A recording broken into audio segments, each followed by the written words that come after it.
चलिए आज एक नया चैप्टर चालू करते हैं क्लास 10 का। दो चर वाले रैखिक समीकरणों के युग्म। दो चर वाले रैखिक समीकरणों के युग्म। इसमें क्या है कि नाम से ही हम लोग देखेंगे कि होगा क्या इसमें। दो चर वाले यानी चर वाला चर हम बहुपद में क्लियर करवा दिए, चर क्या होते हैं और अचर क्या होते हैं। तो दो चर वाले रैखिक समीकरण के युग्म पहला देखेंगे कि 2x + 3y बराबर, समीकरण के लिए बराबर का चिन्ह दिया जाता है, बराबर में कुछ भी हो, ये हो गया समीकरण। याद रखेंगे चर जितना हो समीकरण भी उतना ही दिया जाएगा। कितने? तो दो चर वाला है तो दो समीकरण देगा, दो चर वाला है तो दो समीकरण भी देगा।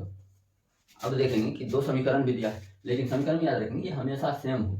युग्म का मतलब क्या होता है? दो चर वाला रैखिक समीकरण, दो चर तो हो गए, रैखिक मतलब पावर जिसका एक हो। देख लीजिए यहाँ चर का पावर एक एक एक एक यानी एक पावर है, रैखिक समीकरण भी हो गया। युग्म मतलब होता है जोड़ा, युग्म मतलब जोड़ा, जोड़ा में दिया गया। जोड़ा याद रखेंगे, युग्म हमेशा समान होते हैं। समीकरण में युग्म क्या होगा? समान होगा। जैसे मान लीजिए कि एक जूता, तो इसका जोड़ा यानी युग्म भी दूसरा जूता ही सेम जूता होगा, तब ये क्या होगा? युग्म बनेगा। वैसे युग्म चप्पल और जूता दे दे क्या युग्म बनेगा? तो युग्म नहीं बनेगा। तो युग्म के लिए क्या होना चाहिए? समान होना चाहिए। तो समान है युग्म। देख लीजिए यहाँ एक्स, यहाँ भी एक्स, यहाँ वाई, यहाँ भी वाई है, तो युग्म क्या होना चाहिए? समान होना चाहिए। अब ऐसे में हमको पता ही नहीं चलेगा, मान लीजिए इसको कर लिया इक्वेशन फर्स्ट है, इसको कर लिया इक्वेशन सेकेंड, इसमें पता ही नहीं चलेगा कि कौन फर्स्ट है कौन सेकंड है। अगर सवाल करें तो हम इसके लिए करते क्या है कि ये है अचर, ये है चर, ये अचर, ये चर, याद है हम बता दिए थे गुणांक। तो हम चर को साथ गुणांक को अलग लिख लेते हैं। तो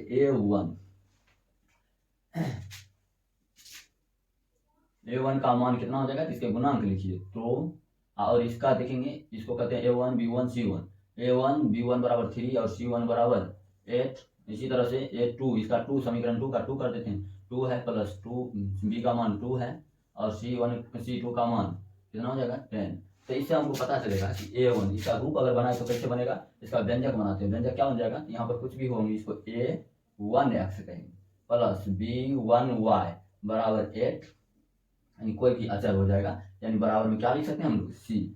इसी तरह से सेम a2x प्लस b2y बराबर c, और यहाँ 1 कर दिए, यहाँ 2 कर दिए, c1 और c2। तो ये हो गया व्यंजक, दो चर वाले रैखिक समीकरणों के युग्म का व्यंजक। तो युग्म बस ध्यान में ये रखना है, युग्म में हमेशा चर समान होगा। चलिए इसी के साथ हम लोग करते हैं 3.1। अब बन जाएगा सभी सवाल, उसमें देखेंगे ग्राफ भी।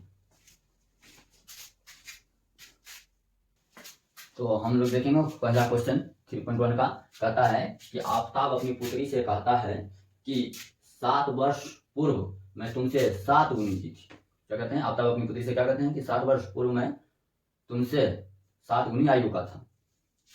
अब 3 वर्ष बाद में केवल तुमसे केवल 3 गुनी का रह जाऊंगा। तो कहते हैं क्या यह मनोरंजक है? इस स्थिति को बीजगणितीय एवं कौन से रूपों में? बीजगणितीय एवं ग्राफीय रूपों में व्यक्त कीजिए। तो चलिए देखते हैं, इसको बनाते हैं। तो करेंगे क्या? इससे ऐसे सवाल में हमेशा क्या करते हैं कि पहले मानते हैं। तो माना कि आफ्ताब करें, तो आफ्ताब की आयु मान लिया एक्स और उसकी पुत्री है तो पुत्री की आयु वाई मान ली। अब जैसे जैसे प्रश्न आता है वैसे करते जाना। पहला काम मान लीजिए। अब क्या करेंगे? तो अब क्या करेंगे? तो प्रश्न से अब प्रश्न में क्या करें कि आफ्ताब अपनी पुत्री से कहता है कि 7 वर्ष बाद, बोलिए तो प्रश्न से 2 बात बोलेंगे हमेशा, समीकरण 2 निकल के आएंगे। तो पहला समीकरण के लिए हम इधर बनाते हैं, इधर बनाएंगे, ये अब के लिए रहने देते हैं। अच्छा, क्या कहता है अपनी पुत्री से कि 7 वर्ष बाद, बोले आफ्ताब की 7 वर्ष पूर्व क्या होगा? आफ्ताब की आयु 7 वर्ष कम होगा, पूर्व मतलब पहले, यानी कि 7 वर्ष पहले। जैसे आज हम मान लीजिए कहें कि 20 वर्ष का कोई लड़का है, तो 7 वर्ष पहले कितना वर्ष का होगा? तो हम क्या करेंगे? 20 में 7 घटा देंगे, यानी 7 वर्ष कम होगा। तो आफ्ताब करे 7 वर्ष पूर्व, यानी 7 वर्ष पूर्व मतलब 7 वर्ष उसका आयु होगा। और उनकी पुत्री का जो आयु है 7 वर्ष पूर्व क्या होगा? y-7, y वर्ष की अभी है हम मान लिए हैं, तो 7 वर्ष पूर्व 7 कम होंगे। अब इन दोनों को हम कर देंगे बराबर। ये समीकरण हमेशा ध्यान रखेंगे, समीकरण बनाना। अब क्या करते हैं? तो ये कह क्या रहे हैं कि 7 वर्ष पूर्व में तुमसे 7 गुनी की थी। कितने गुनी थी? 7 गुनी। हम क्या कर दिए? बराबर। ये बराबर होगा कैसे? ये है 7 गुना। अगर ये 2 रुपया होगा, मतलब इसके पुत्री के पास 2 रुपया 2 वर्ष का है, ये है 14 वर्ष का, 7 गुना है, 2 सत्ते 14, यानी हो क्या है? 2 गुने 7, यानी हम करना है बराबर। तो क्या करना होगा? इधर भी 7 से गुना कर दें तो बराबर हो जाएगा। तो हम लोग वही करेंगे कि इनके पुत्री में 7 से क्या कर देंगे? गुना। तो हो गया। अब इसको सॉल्व करेंगे, x-7 बराबर 7y माइनस 7 सत्ते 49। चलिए प्लस में इधर आएगा, माइनस में 4 को एक तरफ कर लेंगे, 4 को एक तरफ कर लेंगे, 7y बराबर क्या हो जाएगा कि माइनस में उधर आकर के प्लस में, तो माइनस 49 और प्लस 7, यानी x-7y इक्वल क्या हो जाएगा? -42। चलिए एक समीकरण हो गया। अब देखेंगे अगले। अब ऐसे लिख देना है नीचे से आप लोग, तो क्या लिखेंगे? अब के बाद क्वेश्चन पढ़ेंगे। अब के बाद क्या क्वेश्चन है कि अब 3 वर्ष बाद, बस यही करना है। अब 3 वर्ष बाद आपका आयु बताइए बाद में, जैसे अभी 20 वर्ष का लड़का था, अब 3 वर्ष बाद क्या वर्ष का होगा, 23 वर्ष का, यानी जुटता है तो जोड़ देंगे। तो अब 3 वर्ष बाद तो आपका की आयु क्या आ जाएगा, x + 3 और उनकी पुत्री का आयु y + 3, दोनों को हम कर देंगे बराबर। ये बराबर होगा नहीं, अब आगे देखेंगे कहते क्या है। तो अब 3 वर्ष बाद मैं केवल तुमसे 3 गुनी रह रहा हूँ, यानी इसे क्या गुना रह जाएगा, 3 गुना। जैसे मान लीजिए 5 है तो ये 5 है, 1 से 3 गुना है, बराबर कैसे होगा, अगर बराबर करें तो इसमें भी 3 से गुना करना होगा, यानी यहाँ क्या कर देंगे 3 से गुना। तो चलिए हो गया ये भी तैयार। अब इसको हम लोग करेंगे सॉल्व। x + 3 बराबर 3y + 9, प्लस में इधर जाएगा माइनस में, x - 3y 9 - 3, तो x - 3y = 9 में से 3 6 बच गया। इसको कर देंगे समीकरण सेकेंड, इसको कर देंगे फर्स्ट। चलिए अब हम लोग ग्राफ के लिए क्या करते हैं, हम सारणी बनाते हैं। चलिए बनाएंगे सारणी दोनों समीकरण के लिए। जैसे इसके लिए बनाए सारणी, तो सारणी देखेंगे बनाना, सारणी इक्वेशन फर्स्ट के लिए इस तरह से हमेशा करना ही करना है ये काम। चलिए सारणी बनाते हैं। सारणी हमेशा याद रखें, एगो x के लिए एगो y के लिए, कम से कम 2 मान निकाल लेते हैं तो काम हो जाता है। तो 2 मान निकाला कीजिए, ज़्यादा निकालने की जरूरत है नहीं। अब क्या करते हैं, हम इसमें कुछ ऐसा मान रखेंगे कि दूसरा का मान आ जाए। जैसे मान लीजिए यहाँ पर हम 7 का जो मान है यहाँ 6 रख दिए, तो 7 से कितना हो जाएगा 42, माइनस में उधर जाएगा प्लस में 42 कट जाएगा। यानी अगर इस x का मान 6 रखे हैं तो 7 के 42 सॉल्व करना सीखिए। यहाँ पर करके मिटा देते हैं, x - 7y तो बराबर -42। ये वैसे आप कर सकते हैं, इसे नीचे कर करके लिखिएगा। तो x - 7 गुने 6 6 मान रख दिया बराबर -42 है, तो x - 42 बराबर -42। देख लीजिए -42 कट के x बराबर क्या बच गया 0। अच्छा तो x बनाएंगे सारणी सेकंड का सारणी बनाएंगे। तो लीजिए सेकंड के सारणी x एक में लिखेंगे, दूसरे में y लिखेंगे। चलिए लिखते हैं। अब इसमें मान रखना है, इसमें समीकरण में, तो इसमें मान रखिए। जैसे हम मान लीजिए यहाँ पर रख दिए 2, y का मान रख दिए 2, या 1 रखिए, 0 रख के पहले दिखाते हैं। 0 रखिए, 0 रखेंगे तो ये दोनों गुना के 0 हो जाएगा, यानी x मान 6 हो जाएगा। x मान क्या हो जाएगा 6। अब एक मान रख लेते हैं हम, मान लीजिए -1 तो माइनस प्लस हो जाएगा, 3 का है 3, प्लस में इधर जाएगा माइनस, तो इधर हो जाएगा 3। तो ये हो गया सारणी। अब हम लोग इसको हम ग्राफ पर दर्शा देंगे, हो गया। तो ये हो गया, ये तो समीकरण फर्स्ट सेकंड देख रहे हैं, यही हो गया हमारा बीजगणित के रूप से। एक तो सवाल बन ही चुका है, दूसरा कहता है कि ग्राफ के रूप में व्यक्त कीजिए। अब ग्राफ पर इसको दर्शाएंगे। ग्राफ पर दर्शाने के लिए हम लोग पहले समीकरण फर्स्ट को दर्शाते हैं। समीकरण फर्स्ट में देखेंगे x मान 0 है तो y का मान 6 है, तो x और y दोनों का मान 0 मूल बिंदु पर होता है, यही है इसका मूल बिंदु। तो x मान 0 तो 0 हो गया, y का मान है 6 तो y प्लस में 6 है, प्लस वाला ऊपर होता है तो ऊपर हम देखेंगे 6, यहाँ पर है तो यही हो गया। अब इसका नाम देंगे पॉइंट का नाम। पॉइंट के नाम में भी ध्यान रखना है, हमेशा x का पॉइंट का नाम पहले आता है, y के नाम बाद। तो x के नाम का क्या हो जाएगा 0 है और y का मान कितना है 6 है, ये हो गया इनके पॉइंट का नाम। दूसरा देखेंगे, दूसरा मान कितना दिया गया तो -7 और 5, x मान -7 -7 बनाए ही नहीं है तो हम आगे बढ़ा देते हैं इसको, -5 -6 -7 ये x डैश। चलिए तो x मान -7 है, -7 हो गया यही, और y का मान 5 है, 5 प्लस में ऊपर जाएगा कि नीचे ये भी ध्यान रखना, तो ऊपर है प्लस वाला। तो अब एक रो इधर बढ़ाएंगे, ऐसे ग्राफ में ये सब बनाया हुआ रहता है, तो ग्राफ कॉपी रहे तो और अच्छा है, यहाँ पर अब बनाना ग्राफ है में। चल तो ये हो गया x मान कितना -7 और y का मान कितना 5, ये पॉइंट का नाम हो गया। अब क्या करते हैं, हम स्केल के द्वारा इन दोनों पॉइंट को मिला देते हैं, स्केल के द्वारा इन दोनों पॉइंट को मिला देंगे, यही हो गया हमारा ग्राफ। इसको भी आगे बढ़ाते जाएंगे, काट के निकाल देंगे, ये हो गया हमारा ग्राफ। दूसरा ग्राफ जो आएगा समीकरण सेकंड के लिए, इस पर समीकरण फर्स्ट लिख देंगे। समीकरण फर्स्ट है क्या, तो आया है x - 7 y बराबर -42। अब समीकरण सेकंड के लिए देखिए, तो x का मान कितना है 6, x मान 6 तो y का मान 0, 0 दोनों बिंदु पर ही होता है, तो x मान 6 और 0, ये पॉइंट का नाम हो गया। पॉइंट में हमेशा x पहले लिखेंगे। चलिए x का मान है 3 और y का मान है -1, x मान 3 या y का मान -1, -y वाला देख लीजिए नीचे है, तो नीचे हम देंगे तो यहाँ पर हो जाएगा, देख लीजिए 1 को भी बड़ा है 3 को भी बड़ा है, तो ये हो गया x मान कितना 3, x मान 3 और y का मान -1। आप दोनों को मिला देंगे, फिर स्केल के द्वारा दोनों को क्या करना है मिला देना है, यही हो गया। इस पर समीकरण सेकंड लिख देंगे, क्या है x - 3y बराबर 6। ये दोनों हम समीकरण बना दिए हैं, खत्म हो गया। तो इसी को हम लोग ग्राफ विधि कहते हैं। चलिए ग्राफ विधि में 2 नंबर क्वेश्चन कर रहे हैं कि 2 kg सेब और 1 kg अंगूर का मूल्य 160 रुपया, किसी दिन 160 रुपया, क्या कह रहे हैं 2 kg सेब 1 kg अंगूर का मूल्य किसी दिन 160 रुपया था, 1 महीने बाद कहता है 4 kg सेब 4 kg सेब और 2 kg अंगूर का मूल्य 300 रुपया हो जा रहा है।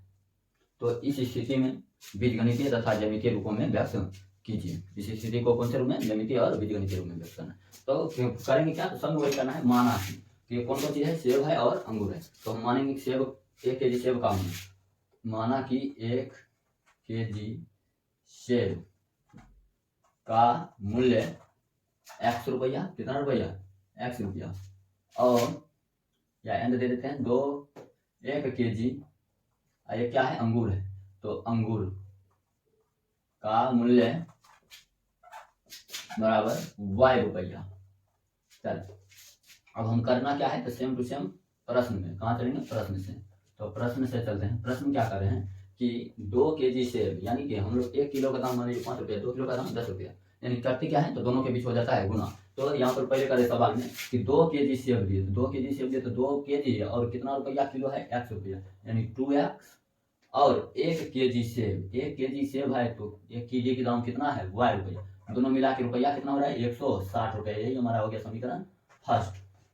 अब देखेंगे अगला क्वेश्चन, आगे पढ़ें, तो आगे पढ़ेंगे। अब कह रहे हैं कि 1 महीने बाद, 1 महीने बाद हो क्या है कि 4 kg सेब, तो 4 kg सेब, तो 4 kg या सेब, 1 kg सेब का दाम है x रुपया, तो 4x रुपया हो जाएगा, प्लस 2 kg अंगूर, 2y बराबर में कितना रुपया कर रहा है, 300 रुपया, तो हो रहा है 300 रुपया। इसमें 2 कॉमन आ रहा है, कॉमन ले लीजिए, 2 कॉमन ले लीजिए, 2x प्लस 2 चल जाएगा, क्या बचेगा, सिर्फ y बराबर 300, यहाँ से काट दीजिए, 150 दूना 300, यानी 2x प्लस y बराबर कितना आ गया, 150। अब दोनों का बनाएंगे सारणी, अभी सारणी बनाना सिखाए थे, सारणी बनाएंगे, सारणी इस प्रकार होगा, सारणी देखिए इस तरह से, एक में x भर लेंगे, एक में y।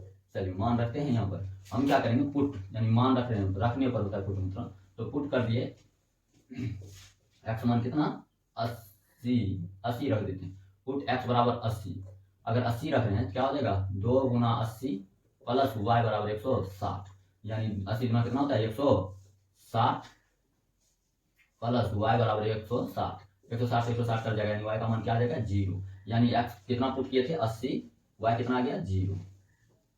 उसके बाद देखेंगे और कुछ ले लेते हैं, इसका मान हम 40 पुट कर देते हैं। चलिए x बराबर, फिर से पुट करते हैं, पुट x बराबर 40, तो चलिए 2 गुना 40 प्लस y बराबर 160। अब देखें तो 40 गुना 80 हो जाएगा, प्लस y बराबर 160 हो गया। चलिए y बराबर क्या हो जाएगा, 160 माइनस 80, यानी क्या होगा, कितना हो जाएगा 80, यानी x का पुट कितना किए थे 40, तो y आया 80। चलिए ये हो गया समीकरण फर्स्ट का सारणी तैयार। अब करेंगे इसी तरह सेम तैयारी सेकंड के लिए, सेकंड में भी एक बनाएंगे सारणी। चलिए सारणी बन गया है, एक में x लिखना है, एक में y लिखना है। अब यहाँ पर हम पुट करेंगे, पुट मतलब होता है मान रखने पर। चलिए यहाँ पर पुट करते हैं। अब यहाँ पर कुछ ऐसा सोच के रखना है कि जिससे हमको आसानी मिले, जैसे हम रख दिए 40, x का पुट कर दिए, x बराबर कितना 40, तो 40 रखेंगे क्या होगा 80 घटेगा 70 बचेगा। तो चलिए इसको हम ले लेते हैं, तो 2 गुना 40, दोनों के बीच गुना चिन्ह है, प्लस y बराबर 150, तो y बराबर कितना हो जाएगा 150 माइनस 40 गुना 80, तो y बराबर कितना हो गया 70, यानी x मान रखे थे कितना 40, तो y का मान कितना आ गया 70 आ गया। अगर मान लीजिए इसका मान हम 75 रख लेते, चलिए पुट कर दिए x बराबर 75, कुछ भी मान रख सकते हैं, 75 क्यों रखना, 75 गुना कितना होता है 150, 150 में से 150 जाएगा, क्या हो जाएगा 0, यानी आसान हो जाएगा। तो हम 75 करते हैं, तो 2 गुना 75 प्लस y बराबर 150, तो y बराबर क्या हो जाएगा 150, सही प्लस में इधर आएगा माइनस में, 75 गुना 150 क्या बचेगा 0, यानी y का मान क्या आ गया 0, यानी x रखे 75, y हो गया 0। इसको हम लोग अब ग्राफ पर दर्शाएंगे, ग्राफ पर दर्शाएंगे तो हम लोग 10-20 में ले लेंगे, ग्राफ पर इतना जगह होगा नहीं 80-90 को दर्शा सके, तो इसको हम लोग क्या करेंगे 10-10। इसमें होता क्या है कि समान अनुपात में हर दिशा में बढ़ाते हैं, जैसे अगर 10 लिए इधर, 10 का अंदर, तो 10 20 30 40, ऊपर भी 10 20 30 40, इधर भी 10 20 30 40, इधर भी 10 20 30 40। अगर 100 में रखते हैं इसको 100 200 300, इधर भी क्या करेंगे 100 200 300 400, अपने उपयोग के अनुसार हम लोग बना देते हैं ग्राफ। चलिए अब हम ग्राफ को दर्शाते हैं, ग्राफ को दर्शाएंगे। तो ग्राफ में पहला करता है x मान है 80, तो y मान है 0 भी बताए थे कि यहीं पर 0 हो जाता है, तो x मान कितना दिया है 80, तो एक नाम लिखेंगे क्या हो जाएगा, x मान पहले लिखते हैं, y मान बाद में लिखते हैं, x का मान 80 और y मान 0। चलिए दूसरा है 40 और 80, x मान 40 y मान 80, x मान कितना 40 है, 40 कहाँ है यहाँ पर, और y का मान कितना है 80, तो हम लोग 80 y प्लस में खोलेंगे, यहाँ है दोनों को बढ़ाइए, यहाँ पर लगभग आ जाता है, तो यह इसका नाम लिखेंगे, तो नाम क्या हो जाएगा, एक्स मान पहले 40, वाई मान बाद में 80। अब दोनों को स्केल से मिला देंगे तो यही हो गया हमारा ग्राफ। इसको समीकरण फर्स्ट लिख देंगे। समीकरण फर्स्ट है क्या, तो समीकरण फर्स्ट है हमारा 2x + y बराबर 160, तो 2x + y बराबर 160। यह हो गया हमारा एक ग्राफ तैयार। दूसरा ग्राफ तैयार करेंगे, तो दूसरा ग्राफ क्या करते हैं कि x मान कितना है 40, x मान 40, y मान 70। x मान 40 है यहाँ है और y मान 70 है, कुछ जी प्लस में, प्लस कहाँ होता है ऊपर, तो ऊपर देखें तो y का मान कितना 70, एक दोनों को बढ़ाइए, यहाँ पर आ जाएगा 40 करीब, यहाँ पर 40 और 70, पॉइंट का नाम लिख दिए। अब ये दूसरा देखेंगे मान, तो दूसरा मान है कि x मान 75 और y मान 0, तो x मान 75 कहाँ होगा, तो 70 और 80 के जस्ट बीच में, 10 का अंतर है, 10 का आधा करेंगे 5, यानी डायरेक्ट आधा मतलब 20, यानी लगभग यहाँ आ जाएगा 75 और y का मान 0 है तो यहीं पर हो जाएगा। इसका नाम लिखेंगे, क्या आएगा 75 0। चलिए अब दोनों को क्या कर देंगे, मिला देंगे, दोनों को मिला देंगे, यही हो गया हमारा ग्राफ। ये हो गया हमारा ग्राफ। इसको समीकरण सेकंड दर्शा देंगे। समीकरण सेकंड क्या है, 2x + y बराबर 150 हो गया समीकरण सेकंड। इसी के साथ हमारा चैप्टर होता है एंड। आप लोग 2 नंबर बना लीजिएगा। हो गया अगला स्ट्रेटजी हम लोग